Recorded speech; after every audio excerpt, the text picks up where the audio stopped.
Hello and welcome to the REROLL Multiple Martial Arts podcast, where we discuss the intersections between martial arts, society, and culture. And I'm Elliot. I'm Danny. And today we want to talk about a little bit of training and about entertainment combat sports, if I can say that. You know, with all this, stuff going on lately with celebrities and stuff trying to get into this boxing entertainment and so forth. But D, I just started training recently with a friend. Just started, and we started training at a park, and I think that was pretty good. Haven't done that in over a year. Did you want Well, me I'm to? excited.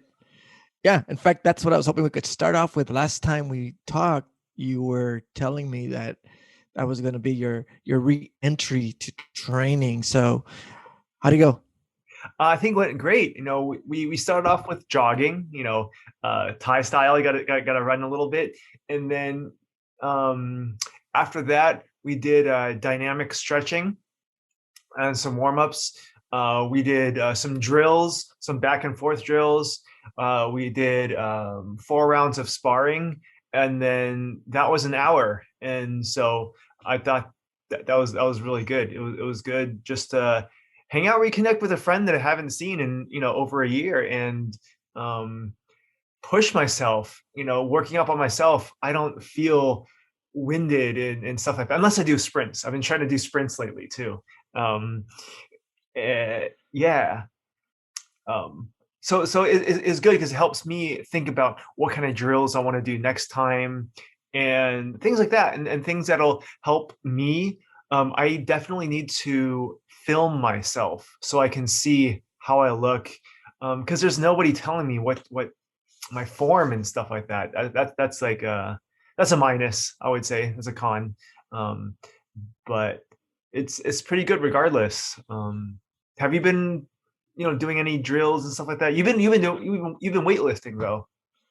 I've been weightlifting. I stopped for like 2 weeks almost, but that's all I was doing, trying to get some conditioning, mainly to think about this thing, like the body just deteriorates. It gets really, really loose, really weak, really just cliche, but out of form. But I've been trying to figure out how to get some routine, and it just hasn't happened. I mean, like literally, it's just embarrassing because I put it on my list and it just doesn't happen. But I'm also curious right now on a conversation which I'm interested in hearing, and it has to do with training publicly. So when last time you told me that you were going to go to a park, and I was curious. I was like, "Ooh, I want to hear your thoughts on it," because training martial arts publicly, it's different. It's different. Like, and it's different in several ways. Like, I know that in fact, most of the athletes that are like serious, they do a lot of public training.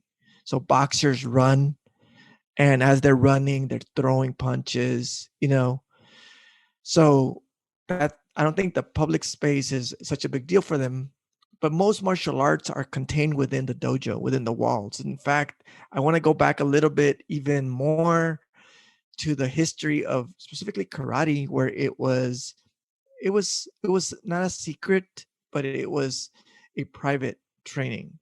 I would train in someone's backyard with someone I trusted. I wouldn't advertise it. I wouldn't walk around telling people I'm training in karate. And when I say right now, I'm just like figuratively saying as if I was transporting myself like 300-400 years ago. But I was thinking about the change of that. Is the audio transmitting? Yeah. So about public training. So how I felt, like, did I feel kind of weird with people walking around? I honestly, I tried to just focus on just having fun. There were, I mean, it wasn't that weird. I think it was a really relaxed park, and most of the people were there in the morning, like 9 a.m. in the morning, and most of the people there were old people or little kids, and um, it it seemed really relaxed. The field was really open. No one was in the field. We were the only people in the field, in a little portion of the field. Sometimes people would, there's a track, so it's people a track trail. So there'd be people walking. There'd be people who would when we were sparring. I noticed occasionally there would be somebody who would stand for maybe watch us for maybe 30 seconds and then move, and then I I you know I I didn't feel weird. I felt fine. I guess I was a little bit mentally prepared, like trying not to feel self conscious. But I think because I had a friend there, if I was by myself, yeah, I'd be weird. But since having a partner, um, it felt good, like reinforcing a good thing. Um, and but it was weird because I we decided to train bare feet in the grass. And I was a little hesitant, like, oh no, what if there's glass or something? But it seemed clean. The park, the Google reviews were great. People said it was a clean and nice park, and so I trusted that. Because people are critical online, and so I felt fine. Really did. Would you have reservations training in a public space? How do you feel? I I've done it a couple times. I did it. I think we did it in a big like group when I would go train in Carlsbad over the summers, Oh, and that and on those days we were, I don't know, I'm not exaggerating, probably like 200 to 50 people, you know. So we oh, would take over a park and it would be like this ridiculous like sea of like white pajamas, and that didn't feel subconscious because, as you mentioned, it was like really big. But the few times that I've done it by myself or with one other person, and also if I was wearing like my karate gi, it was very self-conscious because it's so awkward. It was one of those things that like people do not expect a karate gi uniform at a park.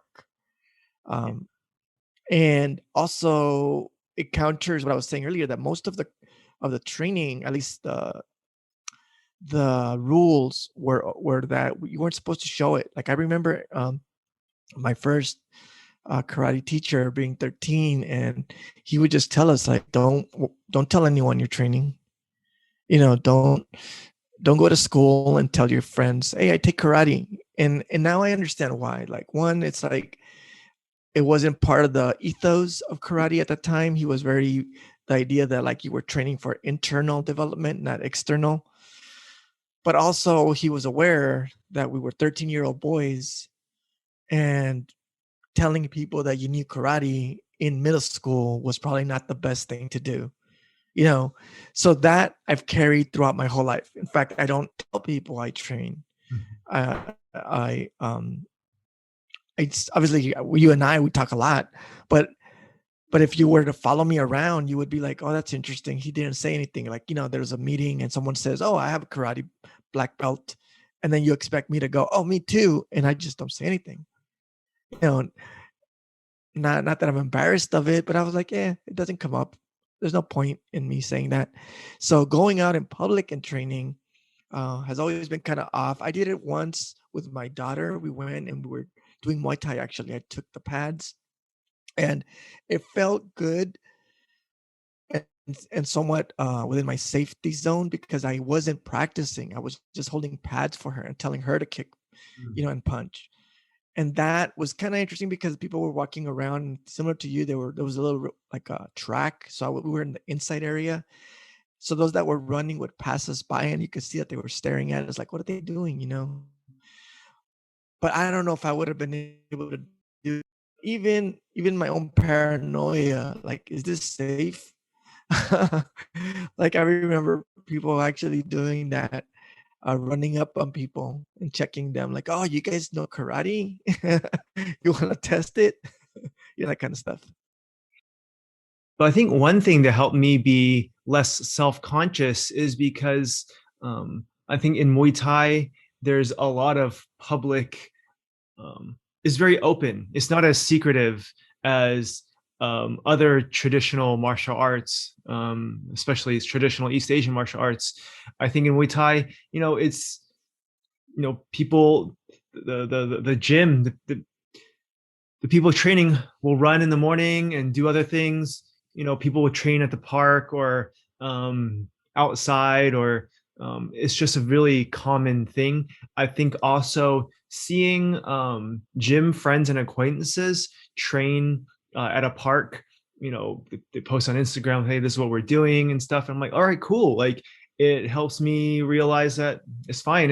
And I think me being just a little bit older, I have nothing to prove to anybody. I'm not impressing anybody. I'm doing this for myself. And I think that's one thing too. If I was maybe like 17, I think I'd be a little bit self-conscious. But um, I, I felt good. I would do it again, and I felt safe. I didn't feel like anybody was gonna run up on us and challenge us. um, I mean, yeah, I think that's good. I mean, I don't know. I'm at you know, I want to convert like my garage. I see people's garages, like I'm like, man, I want to just convert it. But I think one thing that's really helped me a lot is pull-ups and push-ups, and even I made a DIY tennis ball on an elastic rope, and that's perfect. That, like, just every exercise just works out different muscles, and I feel it. It's important. So D, oh, one last thing is, I've been trying to do like 10 push-ups in between, because dude, I've been watching MMA, different organizations, and I'm like, I need to just stop being a couch potato. I need to do 10 push-ups between each round. All right. That's the least I can do. So I just started doing that yesterday when I was watching watching some fights. Um and but D, have you watched all the celebrity boxing matches and all that stuff lately? How do you feel about that stuff? I haven't seen all of them. I saw the last one, the Jake Paul versus Ben Askren, and I didn't really even see the whole thing. I really just saw a clip of it. But my feeling is not there. I don't like it, and I don't like it for all the wrong reasons. I think it's not that I'm a martial art purist or a sports purist. It's that it just doesn't seem right. It seems like fun, maybe, but it seems skewed. Like in terms of Ben Askren as a world class Olympic level wrestler, like what business does he have in a boxing ring? I'm like, no, that's a different sport. Like, choose another one. I would more impressed if they both took on like cycling. If it was like a swimming competition, maybe both of them are gonna swim. Yeah, maybe that would get my interest, but it would be as arbitrary. That's how I feel. I feel like there's nothing. I know people are kind of going, it's combat, it's boxing. Nah, it's just a different sport that Ben Askren has very little familiarity, even though he was an MMA fighter. um do you think that, well, see, okay, here, one thing that for me people are saying, um conversation is, oh, this is such a disgrace to boxing, boxing's dead, XYZ. And for me, I think it's entertainment. I think that, of course, I think Ben Askren cashed in. He had a good opportunity. He didn't care. He has nothing to prove. He was retired, so he's not going to go back into sports. But um, I think this is really fun. I think people are taking it a little bit serious. Yes, why not? It's part of hyping it up. Yeah, Jake Paul is trying to be like Conor McGregor. Yeah, I get it. But I want to say that these funny fights, these celebrity matches, are not new. People have been doing it for ages. Seeing the stuff that was going on in Japan in the um, 90s, early 2000s. I had a lot of fun seeing it. You see a 150-pound guy fight a 250-pound guy, and this is all kind of for fun. You see a guy like Bob Sapp. Are you familiar with Bob Sapp? And big dude, you know, big dude in Japan's become a celebrity, and he's not a good fighter, but he's a character, and he kind of gets beat up. Like he kind of sacrifices his image, and he kind of just gets beat up a lot. And people say, hey, he's yes, he's a fighter, yes, he's a pro fighter, but he's also an entertainer, and he knows how to sell tickets and keep his name in the limelight. And yeah, I think that's fun, and I enjoy watching that stuff. And I kind of like this celebrity stuff to keep going. I don't mind it. Sure, like certain people's characteristics, how they present themselves, might not be my favorite. I don't really care about the Paul brothers. Who cares? But they know how to hype stuff up. I don't really care about Conor McGregor, but he knows how to hype it up, and I gotta respect that hustle. They're making a lot of money. I like your take. I like the way that you kind of like find a way to move away from where the talk has been, and it really was a matchup of athletes as if we were testing something. And on that model, that's what I said what I said in terms of like it didn't make sense to me. Like I'd rather see them pick any sport like swimming or cycling or ice skating, something that they don't either of them aren't the best at, but they want to test themselves out like that. Okay, I'll follow that. But if it's going to be a supposed test of their combat ability, it doesn't make any sense because they're not even at the same level. First of all, like Jake Paul is a great marketing person, and he is a social media personality. I don't follow his career as a boxer, but from what I understand, he is not a professional boxer. He is training and has trained with professional fighters and becoming better. I caught some of his earlier fights, and I can tell that, yeah, he's got decent technique. He probably he probably has invested a lot more time than most people. So his technique demonstrates that. And then that's where I kind of stopped because I was like, this isn't really a matchup of great athletes in boxing. It is a matchup of personalities. And at that point, it's exciting, I guess, for a lot of us to follow like the entertainment value. That's what I was actually keeping track on this moment, and I was a little bit disappointed by how much energy Jake Paul was able to suck into his world. And I put it in that way. Like when I saw Tyron Woodley going backstage and talking to the camp and getting into a heated debate with, I don't even know, maybe a trainer, I'm like, dude, you got sucked in. Like, no, that's not how it goes. DC also, I'm like, no, none of these people should. I mean, I guess unless I'm misunderstanding, if they know what they're doing and they want to get paid, all right, then we play like WWE style, where we kind of insult each other, slap each other around, and hype up a match for the audience benefit. And I guess that's where I'm confused, because like I don't know what the audience pulse is. Is the audience aware that this is a great entertainment moment, like a skit?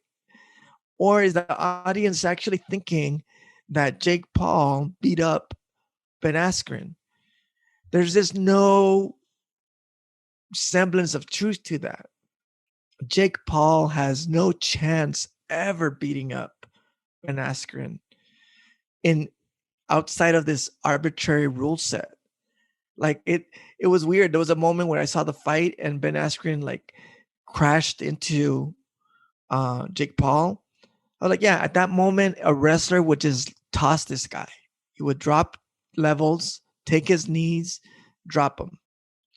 And instead he pushes back. And I was like, yeah, that's just silly, arbitrary rules. There's no point in that. So that's where I'm at. I'm kind of like stuck in the middle, not making sure. I'm not really feeling understanding that. Like, are people getting sucked into this because they think it's real, or is it just like funny? Or are people trying to just get a good payday? I mean, you said it right. I mean, like, why is DC like engaging in this conversation? What's he have to do with it? And Tyrone Woodley, I wish he would have just laughed at their face, like, step back, not be so invested. Because Ben Askren, yeah, he's serious about it, but at the end of the day, you see him, the pictures and stuff, and the post interviews, he's like kind of just brushed it off. He doesn't really care. He's just like, all right, I'm back to my regular life now. That's it. So I think that's a really great approach. Um, Also, I think it's really great. I mean, that because in one of the interviews, in an interview, Ben Askren said that he is slightly borderline autistic. So he probably has a form of um, uh, yeah, Asperger's. So I think that's really cool that he's just the way he presents himself. He's like, yeah, I'm just doing it. I think it's fun, and I think he's able to separate it more in his personal life than most of us. Because I love the marketing is fantastic. The whole event, it's not just a boxing event, it's music and celebrities and stuff, and it's a party. And I was entertained. Sure, it wasn't totally my thing. I actually had UFC on at the same time. Um, but it's amazing because my wife was like, my partner said, uh, turn up the boxing when I want to watch that. And I'm like, okay. So I just had to, I'm gonna admit to the world that, yeah, I had UFC on mute and I had Triller volume up. And because it engaged more than just it engaged uh people who aren't usually into boxing. So I think marketing's genius. Yeah, I think that's where we're at right now. We're actually talking a lot about them. We're even throwing out their names, right?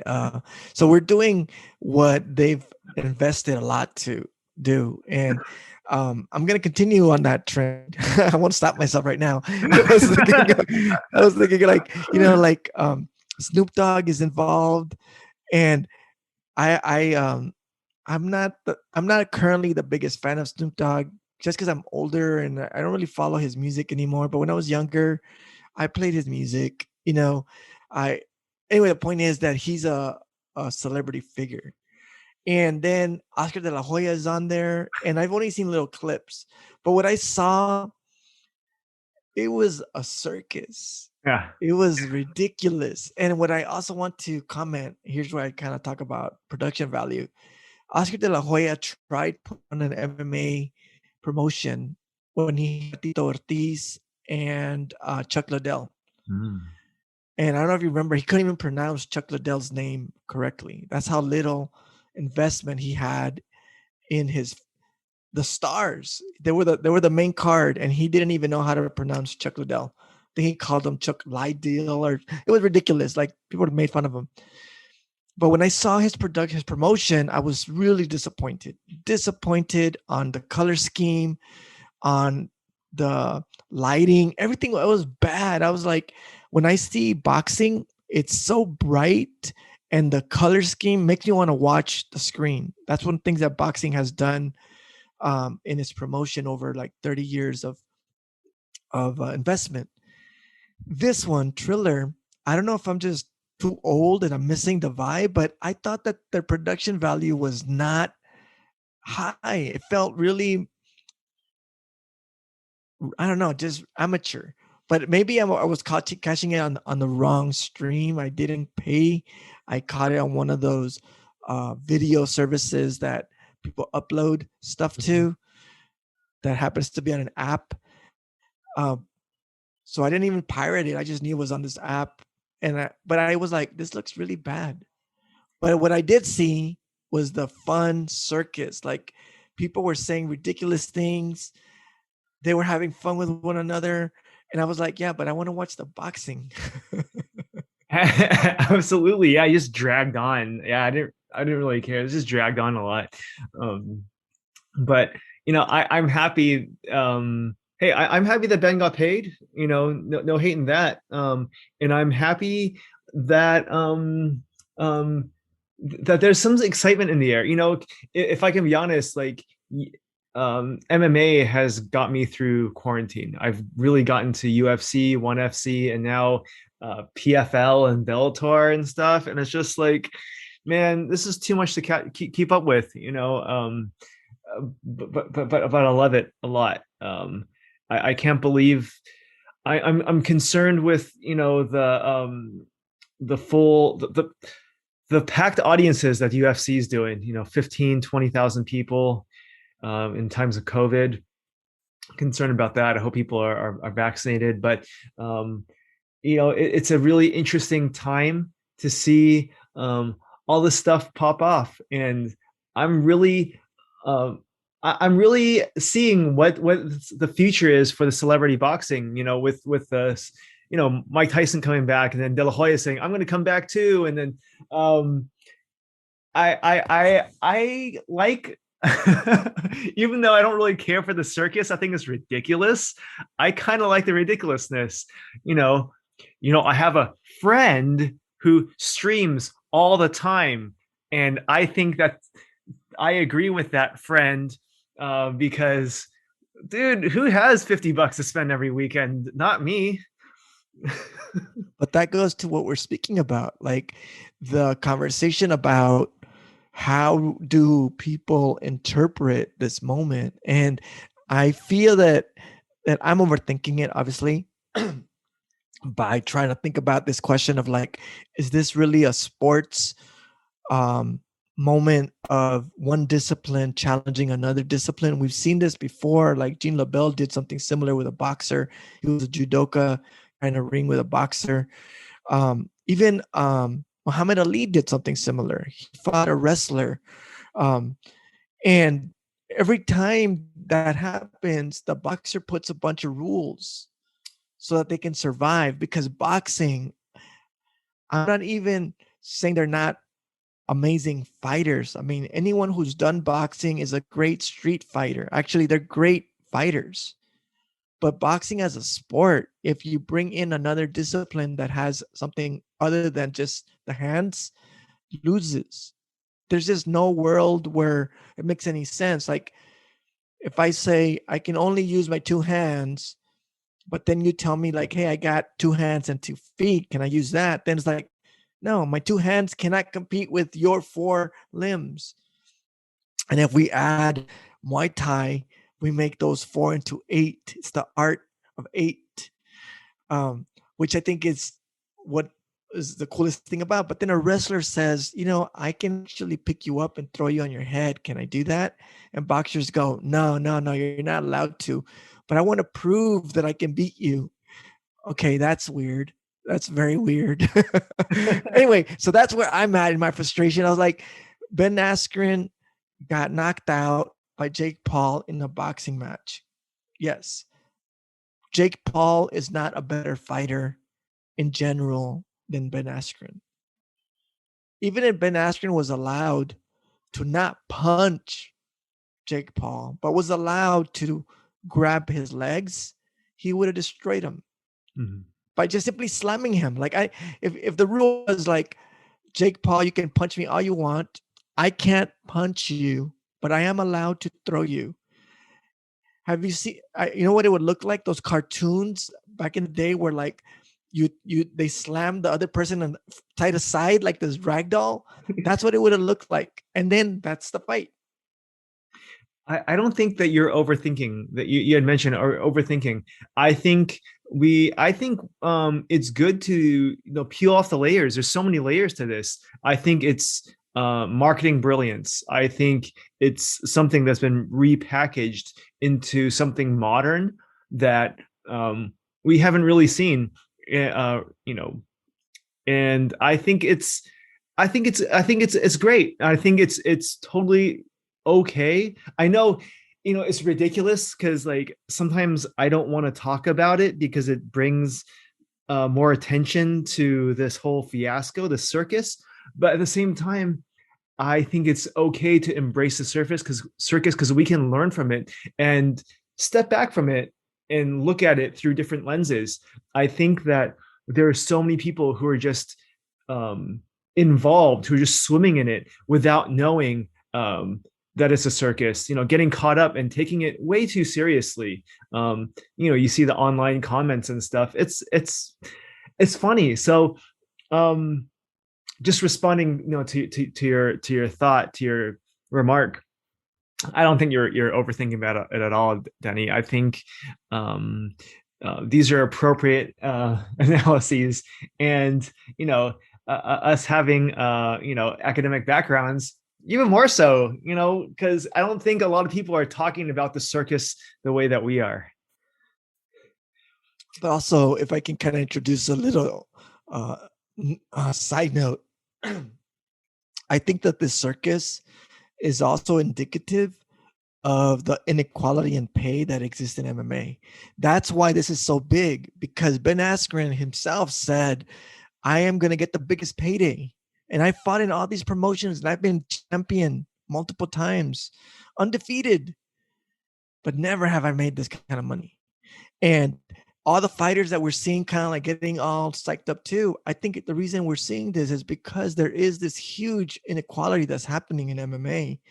It has been happening. And the fighters are speaking out more and more. And it's just, they're not getting paid enough. And I think that we should talk about that in the future. And with that said, this has been the REROLL Multiple Martial Arts podcast, where we explore the intersections between martial arts society and culture. Until next time, peace.